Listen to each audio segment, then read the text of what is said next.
Fox News alert now. 2 Americans fighting for the Israeli Defense Forces have been confirmed dead at this hour, and Hamas showing no signs of letting up. So why are so many liberals in some cases here in the U.S. painting Israel as the bad guy?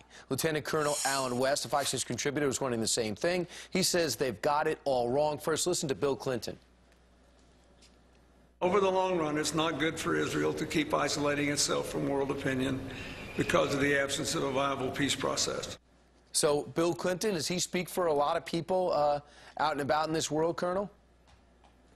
I think what you see happening, the protests over in Paris, France, and London, and the protests you see in front of the White House, they're undermining Israel's credibility in conducting this operation.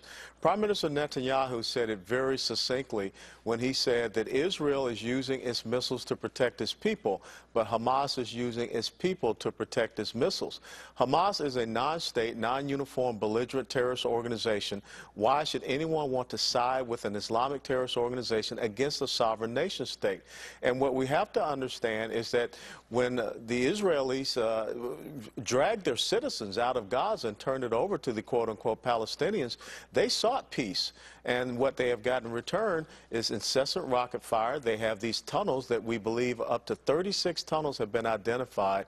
And this has to stop. We would not tolerate that in the United States of America. They don't know when the next tunnel is going to pop up right in the middle of Israel proper. And that happened this morning, we understand, and 4 Hamas militants have been killed. That's the ultimate terror. You don't even know if the ground you're walking on is really the basis of a tunnel. The last one, Mr. Kilmeade, was kept captive for 6 years. Yeah. They wonder if it's going to be them tomorrow. But, Colonel, the one thing about this that I think is heartening to us in the West is that there's not one Arab leader who's condemning Israel for this push into Gaza. In fact, Egypt is almost supporting it. And even the Palestinian people are saying, what happened to the rallying point? Is Hamas's strategy of getting the Arab world and the Muslim world to rally around them backfiring? Well, I think what you see happening in the Islamic world is a drive for Islamic terrorism and totalitarianism against the secular leadership. You saw that in Egypt with the Muslim Brotherhood rising up. You see that happening with the opposition forces like the Islamic State or ISIS and what they're doing going against Bashar al-Assad and the threats that they're making against Jordan. So al-Sisi has stood up against the Muslim Brotherhood. He has cut off the tunnels of Hamas, which is the Palestinian arm of the Muslim Brotherhood, and they're also supplied and resourced by Iran. So we do have an ally in Egypt, but the sad thing is that you have an Obama administration that is withholding support to Egypt at this time when they were providing tanks and jets to the Mohammed Morsi Muslim Brotherhood Egypt government. And we're up against the clock, but Colonel, are you concerned that Secretary of State Kerry rushing to the region will push Israel into a truce that will stop their objectives from being realized?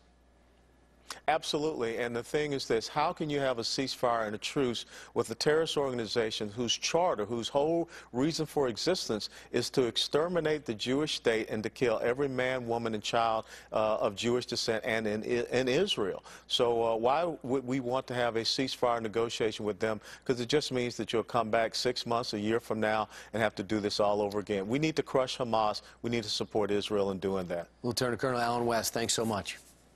Thank you, Brian.